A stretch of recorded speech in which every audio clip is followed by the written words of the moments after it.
Amari Traoré suspendu pour, je cite, manquement à l'honneur et à la dignité et incitation et fronde contre l'équipe nationale et le football malien. C'est honteux. Ce qui se passe à la FEMAFOOT, à la Fédération malienne de football aujourd'hui, c'est honteux.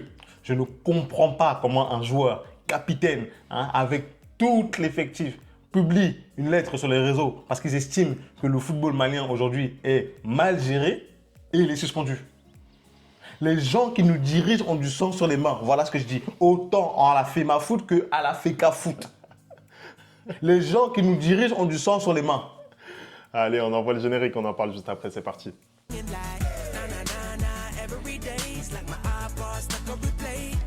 Les replayers, on espère que vous allez bien. Aujourd'hui, on va parler de la suspension. C'est incroyable qu'on soit là pour parler de ce genre de choses. On avait déjà parlé de l'éviction d'Eric Schell il n'y a pas longtemps.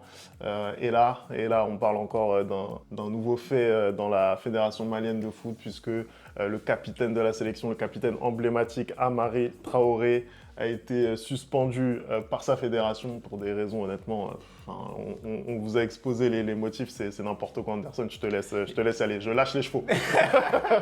Il n'y a plus rien qui va. En fait, dans le football africain aujourd'hui, il n'y a plus rien qui va. À la Fédération malienne de football, il n'y a absolument plus rien qui va parce que en juillet, le 2 juillet, là, ils ont décidé de suspendre Amari Traoré pour, tu l'as dit, incitation à la fronde, manquement, je ne sais pas quoi. Et c'est du n'importe quoi. À un moment donné, il est capitaine. Ils ont publié une lettre où il dit que les résultats de la sélection malienne ne sont pas satisfaisants, donc je pense qu'il s'incrimine également, lui et les joueurs, mais il incrimine également la mauvaise gestion du football malien aujourd'hui. Et c'est un fait. Je suis désolé, c'est un fait, parce que quand ton président de fédération, à savoir Mamoutou Touré, il est en prison pour faux et usage de faux, pour détournement, c'est qu'il y a un souci. Des vrais chefs d'accusation.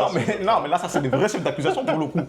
Et que ce gars-là, ce même gars-là, il a été mis en prison le 2 août 2023 et que le 9 août 2023, il est réélu à la présidence de la fédération.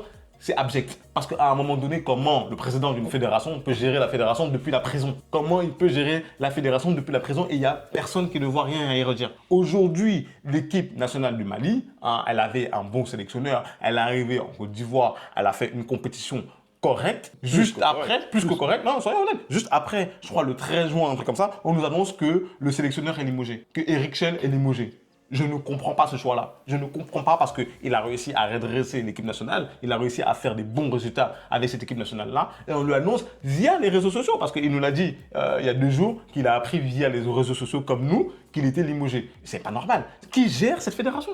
Donc, Eric Schell, pour rappel, il a été limogé donc, à la suite du match contre Madagascar. C'est d'ailleurs le match qui a un petit peu jeté le feu aux poudres, puisque on rappelle que donc il y a eu des problèmes de transport pour les joueurs maliens, les avions donc qui ont été annulés, enfin les vols en tout cas annulés à plusieurs reprises. Voilà, il y a dû y avoir une escale en Éthiopie avant de pouvoir arriver jusqu'en Afrique du Sud dans la nuit, alors que le match se jouait à la mi-journée, donc ça a été très compliqué. Score final 0-0, ça a été un match aussi difficile pour les Maliens. On rappelle que les Maliens étaient en supériorité numérique dans ce match très rapidement. Ils n'ont pas réussi à l'emporter, ce qui a compromis la qualification pour la Coupe du Monde, ce qui a certainement poussé cette fédération à prendre une décision hâtive de mon point de vue, parce que, tu l'as rappelé Anderson, cette équipe malienne nous fait très bonne impression du point de vue du jeu déjà sous Eric Schell, et puis elle a quand même fait un parcours jusqu'en quart de finale où elle est sortie par le futur vainqueur ivoirien, donc c'est pas non plus n'importe quoi. En plus on se rappelle du scénario du match où ça avait été… ça se joue vraiment à 2 minutes, donc c'est pas comme s'ils avaient totalement raté leur Coupe d'Afrique des Nations, il faut arrêter les conneries en fait. Ça avait été en plus très tendu avec l'arbitre et Amari Traoré, en plus on s'en souvient. Après voilà, c'est vrai que là-dessus c'est vraiment n'importe quoi. On a un joueur qui n'est pas n'importe lequel, qui décide justement de dire ce qui ne lui plaît pas dans cette façon de gérer la fédération, dans cette façon de gérer les déplacements de l'équipe nationale. Il a émis certaines réserves et il se retrouve comme ça mis au pilori. Si lui ne sort pas pour venir dire ce genre de choses, mais qui va le faire? Qui va le faire? Surtout qu'il n'est pas sorti tout seul, parce qu'il y a plusieurs joueurs qui sont également sortis et qui ont partagé cette tête-là. Parce que je suis désolé, en tant que capitaine de la sélection, je n'ai pas à même de pouvoir critiquer la gestion du football dans ton pays, qui est à même de le faire. Parce que la lettre qu'il a publiée, c'était à la suite justement de tous ces déplacements qui se sont mal passés, où c'était compliqué. Quand tu m'expliques les conditions dans lesquelles ils ont dû arriver pour jouer ce match contre Madagascar, mais bien évidemment que c'était compliqué pour eux d'obtenir un résultat, même à 10 contre 11. Tu as été totalement éreinté par ton voyage. Ils sont arrivés, ils sont arrivés quelques heures seulement avant le match. N'oublions pas, ils sont arrivés quelques heures seulement avant le match. À un moment donné, tu as un match de préparation pour la Coupe du Monde et la fédération n'est pas capable, n'est pas capable de gérer le déplacement de l'équipe nationale. C'est qu'ils sont incompétents. Je suis désolé. Et quand, en plus, on souligne et on pointe du doigt leur incompétence, ils s'énervent et décident, au lieu de prendre de la hauteur et dire que si les capitaines et les joueurs estiment que la gestion de la fédération n'est pas bonne, c'est peut-être qu'il y a un véritable problème. Au lieu de prendre de la hauteur, non, ils vont encore un peu plus dans la bêtise et décident de suspendre le capitaine parce qu'il a osé parler.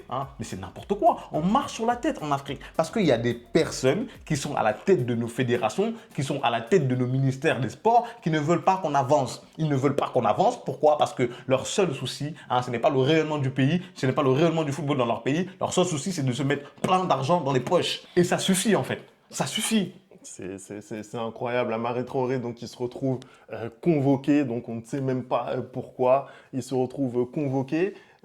Il est sommé de se rendre à cette convocation sous 48 heures. Mais rien que ça, c'est n'importe quoi en fait. C'est du n'importe quoi. C'est manquer de respect aux gens. Mais vous pensez que vous êtes qui? Non, mais vous pensez que vous êtes qui? Comment tu peux convoquer quelqu'un sous 48 heures pour décider ensuite de le mettre à l'écart dans l'équipe nationale? Mais c'est quoi ça? Le gars vit en Espagne. Merci, le gars est sûrement en train de préparer la saison. Tu veux qu'il se déplace en 48 heures pour arriver au Mali pour faire face à un jury qui va lui dire que tu es suspendu. Super, super le voyage, super. Mais on est où là en fait? On est où? Mais en fait, je pense que ce qu'ils veulent tous ces gens-là, c'est juste que le football il s'effondre encore plus, c'est se remplir les poches comme je l'ai dit et que rien de nouveau ne se passe. Parce que prendre la décision de virer ton sélectionneur alors que, je suis désolé, certes les résultats sportifs depuis quelque temps n'allaient pas, mais je suis désolé, le Mali c'est pas une énorme puissance en Afrique et que Eric Schell arrive à faire le parcours qu'il a réussi à faire à la CAN et arrive à avoir le jeu qu'ils ont eu à la CAN, c'est déjà en soi c'est une satisfaction. De décider de le virer de cette manière-là, c'est totalement n'importe quoi. Certes, là, pour la Coupe du Monde 2026, les qualifications, c'est compliqué, mais malgré ça, tu ne jettes pas à la poubelle 3-4 ans de travail, en fait. C'est pas possible, tu peux pas. Ils sont incompétents, ça se voit, en fait. Donc, moi, son limogeage, je te l'avais dit la dernière fois, ça se voit qu'ils sont incompétents. Et comment la preuve de cette incompétence-là, c'est qu'aujourd'hui, la personne qui gère la fédération le fait depuis une prison. Mais on a vu ça où? Tu t'imagines 2 secondes en Europe, le président d'une fédération française de football ou le président de la fédération allemande de football gérer la fédération depuis la prison? Mais rien que le fait qu'il soit en prison déjà devrait le disqualifier pour sa réélection. Mais non, il n'y a qu'en Afrique que nous on est capable de faire ça. Ouais, c'est vrai que c'est compliqué. Amara Traoré s'est défendu comme il a pu dans cette lettre qui a donc fuité, cette lettre où il s'étonne lui-même de cette convocation, où il souligne que il y avait consensus autour de tous les joueurs. Ouais, pourquoi ils n'ont pas suspendu tout le monde? En fait, c'est ça, on lui reproche d'avoir fait certaines sorties sur les réseaux sociaux, alors qu'il y a énormément de joueurs, tu l'as dit, qui ont fait de même. Et il a le soutien de ses coéquipiers. Il explique également que il a bien entendu des contraintes professionnelles, des contraintes personnelles qui font qu'il n'a pas pu se rendre à la convocation alors qu'il aurait bien voulu jouer le jeu et s'y rendre. Et à cause de ça, il se retrouve suspendu. C'est du n'importe quoi, moi je suis désolé. Sincèrement, en fait, vraiment, on a l'impression qu'ils ont envie de se tirer une balle dans le pied tout seul, en fait. Je ne comprends pas. Amara Traoré, c'est un joueur charismatique. C'est un de tes leaders. C'est, de par sa carrière, en plus, il a joué en Ligue 1 pendant des années à Rennes. On le connaît très bien ici. Cette saison, il a joué avec la Real Sociedad. C'est un très très bon joueur. Même pendant la CAN d'ailleurs, il avait été très très bon. voilà, c'est une de tes valeurs sûres et tu le fais passer comme ça pour un irresponsable. Moi, je trouve que c'est n'importe Non, quoi. mais parce que, Il en mérite fait, pas ça, en fait. je pense que ce qui les a un peu dérangés, c'est le fait qu'il il a annoncé dans sa lettre que si les choses ne changeaient pas, il se donnait le droit, avec les autres joueurs, de refuser les prochaines sélections. Mais je suis obligé, il n'y a que comme ça que ça marche, les choses. Il n'y a que par la menace qu'on peut arriver à quelque chose parce que depuis des années, ils sont là en place et ils font rien du tout en fait. Ils font rien du tout. Moi, j'ai vu énormément de pétitions circuler sur Internet sur les supporters qui veulent que la FEMAFOOT soit totalement dissoute, hein, et que le football soit reformé au Mali parce que c'est pas qu'une question de l'équipe première, c'est aussi une question du football malien, c'est aussi une question de championnat local qui n'est pas bien traité. À un moment donné, les personnes qui gèrent tout ça ne sont pas compétentes. Les personnes qui gèrent tout ça ne sont pas compétentes. Et bien, s'ils ne sont pas compétentes, qui se mettent sur le côté et qui laissent des gens qui ont envie de faire avancer leur pays, qui ont envie de faire avancer leur football, être en charge. Parce que comment tu peux suspendre un joueur pour manquement à l'honneur et à la dignité? Mais vous êtes malade. Parce qu'il vous a dit tout ce qui n'allait pas dans l'équipe nationale. Tu le suspends pour manquement à l'honneur et à la dignité et tu accuses les joueurs de mutinerie. Mais l'équipe nationale ne va pas bien. Hein, arrêtons de nous voiler la face, l'équipe nationale ne va pas bien et la gestion de l'équipe nationale n'est pas bonne. Hein. Il ose le dire, hein, parce que tous les autres joueurs, en effet, c'est le capitaine, c'est lui qui porte le message, mais tous les autres joueurs sont d'accord avec lui. Hein. Donc vous allez faire quoi? Vous allez suspendre toute l'équipe? Moi, je suis désolé, les joueurs doivent prendre position derrière. Les joueurs doivent prendre position derrière lui et dire que cette sanction n'est pas normale. Voilà. Honnêtement, au lieu de se préoccuper d'aller trouver un successeur à Eric Schell, parce qu'on rappelle que ça fait des semaines qu'il a été limogé, au lieu de se concentrer sur ce chantier qui est vraiment prépondérant pour l'équipe nationale, bah non, on a encore droit à ces broutilles en fait, et on se rajoute encore des difficultés en plus. Il est suspendu à titre conservatoire à Amari Traoré. On ne parce que sait c'est pas définitif. Voilà, on ne sait pas quand est-ce que il va refaire son apparition, mais en tout cas. Et voilà. Apparemment, il pourrait même avoir des sanctions encore un peu plus lourdes, hein, ce qui est totalement abject et absurde, parce que je comprends pas je comprends pas. Franchement, je ne comprends pas que des gens osent, hein, parce que moi, personnellement, moi en tant que Camerounais, j'aimerais que des joueurs de ma sélection justement osent parler la manière dont il a parlé à Amari Traoré dans mon pays pour dire tout ce qui ne va pas. Et je pense que si les joueurs font ça, hein, je ne pense pas qu'ils vont être suspendus. Et c'est pas normal qu'un joueur, quand il parle, il soit suspendu parce qu'il a essayé de changer les choses. C'est pas normal. Hein, c'est de la dictature dans ce cas-là. Voilà, c'est comme ça qu'on appelle les choses dictature. Vous dites-nous ce que vous en pensez dans les commentaires de ce dossier Amari Traoré, parce que nous, personnellement, vraiment, on ne comprend pas que ça puisse se passer comme ça.